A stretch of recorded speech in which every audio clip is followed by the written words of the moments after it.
Hello everyone, welcome back to Tap's Journal. On a cold and rainy morning in 1968, a single individual executed a heist so flawless and daring that it remains the most famous unsolved crime in Japanese history.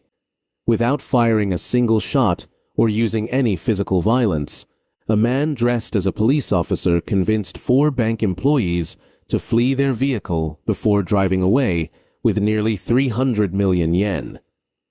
Despite an investigation that lasted decades and involved over 170,000 police officers, the perpetrator vanished into the Tokyo fog, leaving behind a mountain of evidence that led to absolutely nowhere. The story begins in the post-war economic boom of Japan, specifically in the city of Fuchu, within the Tokyo metropolitan area. According to the historical archives of the Nihon Shintaku Ginko, now known as Mitsubishi UFJ Trust and Banking Corporation, the bank had been experiencing a series of security concerns leading up to December 1968. On December 6th, the manager of the Kokubunji branch received a threatening letter stating that his house would be blown up if a large sum of money was not delivered to a specific location. Local police were alerted and staged a stakeout at the designated drop-off point, but the extortionist never appeared, leading authorities to believe it might have been a harmless prank. 4 days later, on the morning of December 10, 1968, 4 employees of the bank prepared to transport the year-end bonuses for the employees of the Toshiba Fuchu factory.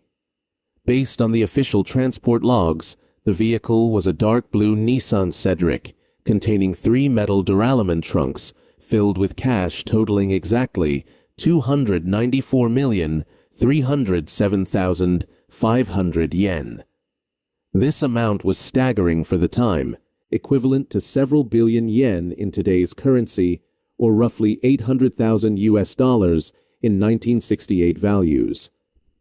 The 4 bank employees, including the driver and 3 guards, set out on the short journey under a heavy downpour, unaware that they were being watched.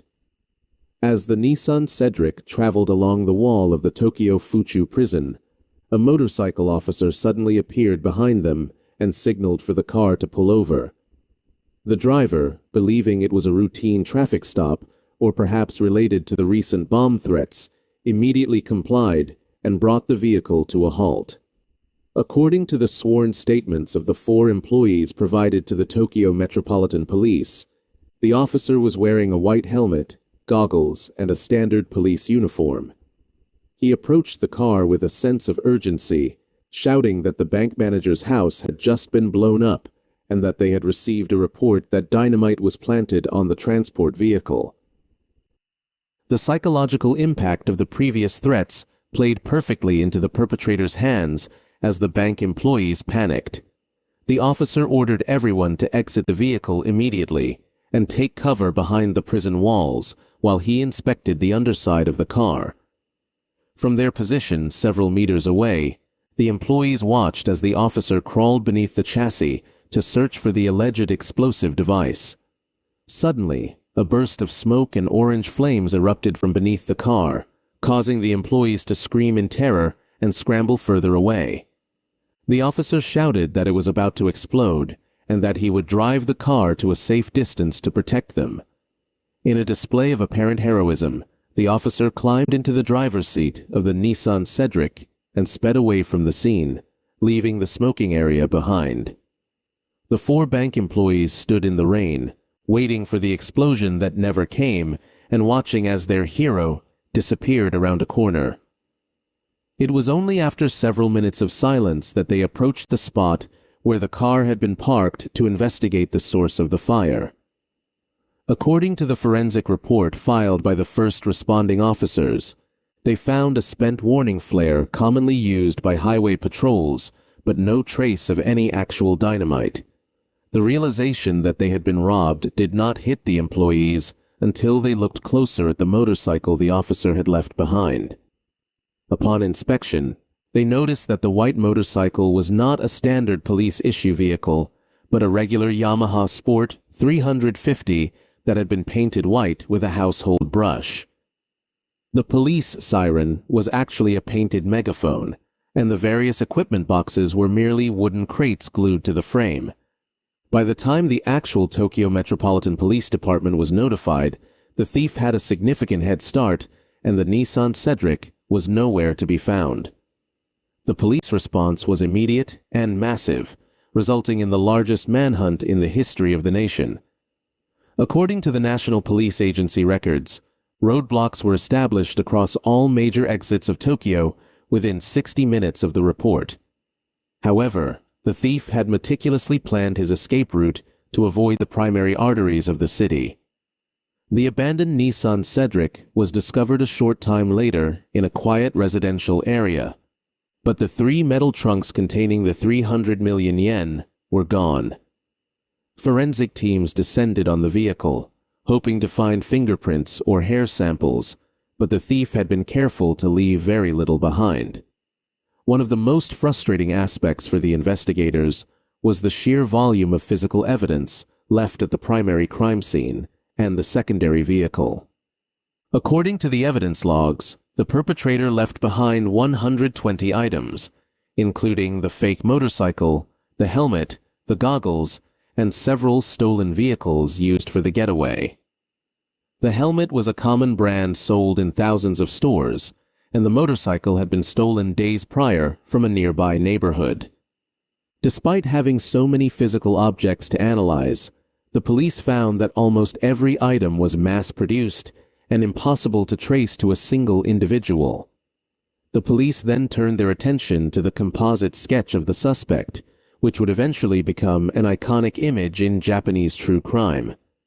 This sketch was created based on the descriptions provided by the 4 bank employees, depicting a young man with sharp features and a determined gaze. However, the validity of this sketch was later called into question when it was revealed that it bore a striking resemblance to a specific suspect who had already died. According to internal police memos leaked years later, the artist may have been influenced by a photograph of a local youth known to the police rather than the actual witness descriptions. The primary suspect in the early stages of the investigation was a 19-year-old boy, referred to in legal documents as Boy S, who was the son of a local motorcycle policeman. Boy S had a history of minor delinquency and possessed the necessary skills to operate a motorcycle and paint it to look like an official vehicle. Furthermore, he did not have a solid alibi for the morning of the robbery. However, just 5 days after the heist, Boy S died by suicide after consuming potassium cyanide, a death that his family claimed was due to the pressure of the police investigation. Following the death of Boy S, the investigation stalled as no evidence was found linking his family or his belongings to the stolen cash. The police then shifted their focus to a wider net, eventually investigating over 110,000 potential suspects over the course of 7 years.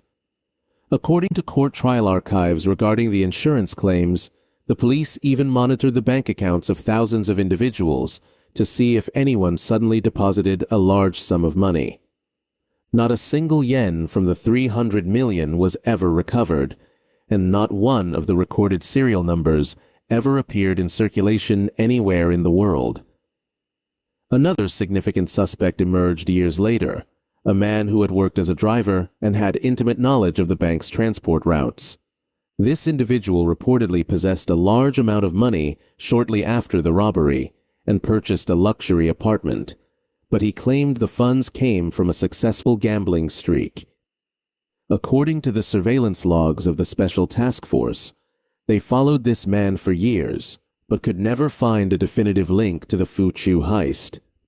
The lack of a murder or physical injury meant that public sympathy was surprisingly high for the thief, who was viewed by some as a clever underdog who outsmarted the system. The investigation was plagued by the sheer scale of the data and the limitations of 1960s forensic technology. Without DNA profiling or digital databases, the 170,000 officers involved were forced to rely on manual filing systems and door-to-door inquiries. Based on the reports from the Tokyo Metropolitan Police Department, the total cost of the investigation eventually exceeded 900 million yen, which was 3 times the amount of the stolen money itself. This irony was not lost on the Japanese public, who began to criticize the police for their incompetence and the waste of taxpayer resources. As the years passed, the legal clock began to run out on the ability of the state to prosecute the perpetrator. In Japan, the statute of limitations for robbery was 7 years at the time of the crime. On December 10, 1975, the criminal statute of limitations officially expired, meaning that even if the thief walked into a police station and confessed, he could no longer be charged with the heist.